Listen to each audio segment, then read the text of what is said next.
Hola, buen día. Mi nombre es Paola Díaz y hoy quiero platicarles un poco acerca del libro de Francis Fukuyama, Political Order and Political Decay, que abarca desde la revolución industrial hasta la modernización de la democracia. Y precisamente me voy a enfocar en este tema, el desarrollo de la democracia en los estados.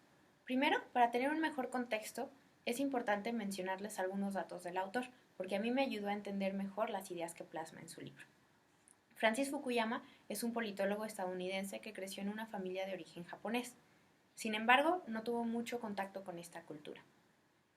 A lo largo de su vida ha escrito diferentes libros, en los cuales abarca temas como la caída del comunismo, el individualismo como vulnerabilidad para la democracia moderna, la cooperación, la importancia de la cooperación para el desarrollo, entre otros. También ha participado en diferentes grupos importantes, por ejemplo, el grupo de los neocons, que es un grupo de pensadores neoconservadores que tuvieron mucha influencia en el gobierno de George Bush. Es interesante la forma de escribir de este autor porque lo hace de una manera muy radical y directa, es decir, sus ideas no únicamente las deja en teorías, sino que da ejemplos de cada una de ellas que ayudan a entender mejor el contexto en el que está viviendo y que al parecer no le gustan a todo el mundo. Como ya todos sabemos, el mundo se puede interpretar de diferentes maneras a través de los puntos de vista de cada quien. Es a través de autores como este que buscan entender el funcionamiento del mismo que nos ayudan a crear nuestro propio criterio. En este libro, Fukuyama aborda la teoría del liberalismo institucional para explicar el sistema político moderno y abarca la transición de este sistema hasta el día de hoy, que ha pasado de ser patrimonial hasta una democracia, donde se distingue perfectamente lo público de lo privado y donde la sociedad ha empezado a tener una mayor importancia y voz. Como lo describe en su libro que dice, existen dos tipos de Estado, uno descrito por el sociólogo Max Weber como patrimonial, donde la política es considerada un tipo de propiedad personal del gobernante, y la administración es esencialmente una extensión de su familia, pues las formas naturales de socializar caen en familia y amigos. Y por otro lado está el Estado moderno, que es impersonal. La relación del ciudadano con el gobernante no depende de los lazos personales, sino simplemente en su estatus como ciudadano. Y el reclutamiento de posiciones administrativas se basa en cuestiones impersonales como el mérito, la educación y el conocimiento tecnológico. También se puede ver a través del libro la importancia que el rol de la cooperación empieza a tener entre los estados, tanto en el marco teórico como en la realidad que presenta el libro y del mundo. Como lo dice la teoría del liberalismo institucional, esta cooperación comienza a crear una interdependencia entre los estados, sin dejar de pensar que existe una anarquía internacional, pero sí empieza a dejar de lado al Estado como el único actor de análisis. Es decir, los problemas comunes globales van aumentando, y con ello la búsqueda de soluciones y métodos para contrarrestarlos, por lo que el autor nos propone en su libro el desarrollo de una estructura institucional que va evolucionando conforme se adapta a las diferentes sociedades y además se crea a partir de aquí el Estado moderno, donde las instituciones políticas surgen para satisfacer las necesidades de cada una de las sociedades, para regular también el funcionamiento de las mismas y así crear un orden mundial. En su libro, Fukuyama se enfoca en tres principales instituciones: el Estado de Derecho y la responsabilidad democrática, que implica la rendición de cuentas, las cuales presenta como la característica principal para la supervivencia del sistema político demócrata y en consecuencia para el buen funcionamiento del Estado.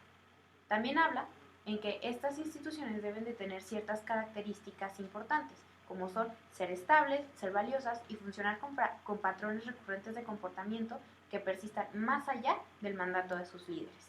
Va a concluir que el argumento central del libro de Fukuyama es que las instituciones son el elemento principal para el buen funcionamiento del Estado y en consecuencia para la supervivencia del mismo. Como argumentos secundarios encontramos también que para el desarrollo institucional se debe construir una democracia liberal políticamente desarrollada que incluya estos tres elementos o estas tres instituciones en un balance, y que para que haya una transición a un Estado moderno solo se da con instituciones democráticas liberales modernas apoyadas por un mercado económico.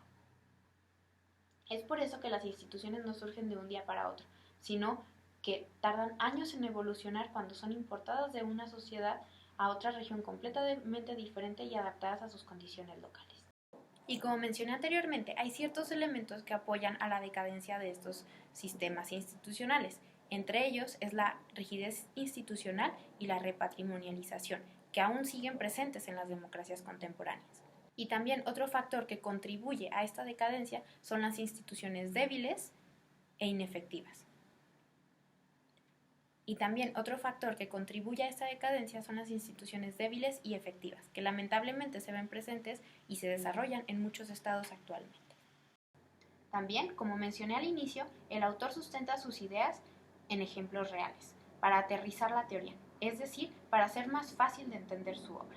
Un ejemplo muy claro es Estados Unidos, que es un país que se democratizó muy pronto y cayó en el clientelismo en la mayoría de sus sectores públicos.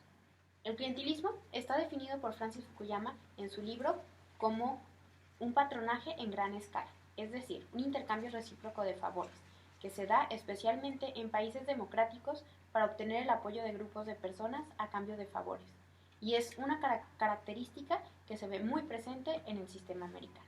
Estados Unidos es un país que se desarrolló después de la llegada de la democracia, lo que implicó la movilización de nuevos actores sociales y un liderazgo político fuerte. Sin embargo, esto fue contraproducente para ellos, porque creó un sistema institucional tan rígido que no permitió a la democracia desarrollarse efectivamente.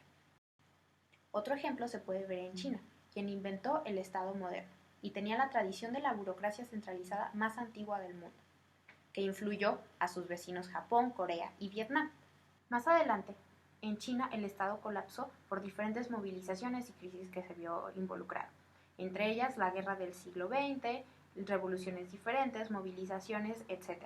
Sin embargo, se reconstruyó más adelante en 1978 gracias al Partido Comunista. Y así fue como en las sociedades del este del Asia se dio un éxito económico gracias a la efectividad de las instituciones públicas. De lo contrario, un caso en donde se demuestra un déficit de estas tres instituciones de las que hemos estado hablando es el caso de América Latina, que ha tenido consecuencias más adelante en que no se ha podido desarrollar como una región con una democracia exitosa. Esto sucede porque demuestra poca o nula existencia de las instituciones necesarias para que un Estado democrático sea exitoso, donde el clientelismo, como veíamos en Estados Unidos, abre una gran brecha para la democracia sólida, pues se ve bastante movilización cuando una sociedad está en periodo de elecciones y vuelve a la normalidad cuando deja de estar en elecciones. Me explica. En mi opinión, este es un libro muy interesante que explica de manera muy clara y amplia el funcionamiento de las instituciones públicas y su rol en el desarrollo del sistema político, y el por qué son tan importantes para desarrollar la democracia que todos los estados aspiran. Yo personalmente recomiendo mucho este libro porque me hizo darme cuenta que el sistema político está conformado por diferentes y muchas piezas, y que no podemos hablar únicamente de un pedacito para explicar y entender su funcionamiento, pues es como el cuerpo humano. Si una de sus partes no funciona adecuadamente, va a repercutir. Si una de sus partes no funciona adecuadamente, va a repercutir en el funcionamiento de los demás, y esto crea complicaciones en el sistema completo. Al inicio me costó mucho trabajo entender y tenía que leer una o dos veces la misma cita para poder entenderlo. Sin embargo, me di cuenta que en el momento en que empezaba a investigar un poquito más acerca del autor y acerca de la manera en que escribía, se me fue haciendo más fácil ir entendiendo sus ideas.